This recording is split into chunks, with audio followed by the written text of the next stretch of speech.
We come back to Martin, Sarah, and their dilemma on how to best help their newly divorced daughter, Amy. Martin and Sarah love their house, but have been thinking of downsizing to raise the funds they need and to reduce their inheritance tax liability. They get advice by talking to the experts from Access Equity Release. They discover that they can unlock some of the wealth tied up in their home by taking out a lifetime mortgage, where the interest rate would be fixed for the rest of their lives. This is a way of accessing some of the wealth tied up in their large house, tax-free without having to sell it. There are options too, as they can choose to make interest-only payments to stop the debt increasing, or allow it to roll up, making no payments at all until they both die or are taken into long-term care. The latter may potentially reduce their inheritance tax liability in the process.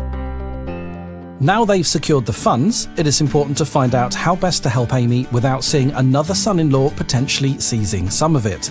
Access Equity Release then refer the case to their sister company, Fielding Triggs, who arrange for the money to be settled into a discretionary trust.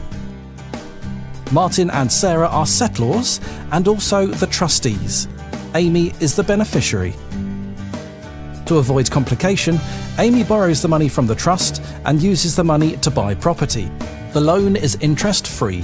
She doesn't have to make any repayments until she dies, plus, if there is enough money in her estate, the trust will be repaid and will then benefit the grandchildren.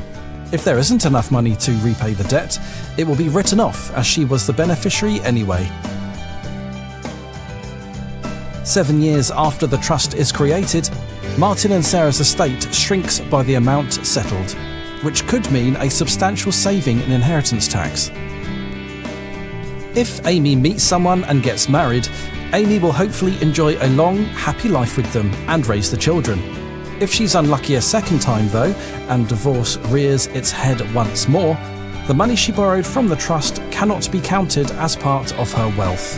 Unlike the first time, Martin and Sarah have engineered the situation. Amy's new ex-husband won't get a penny of Martin and Sarah's gift.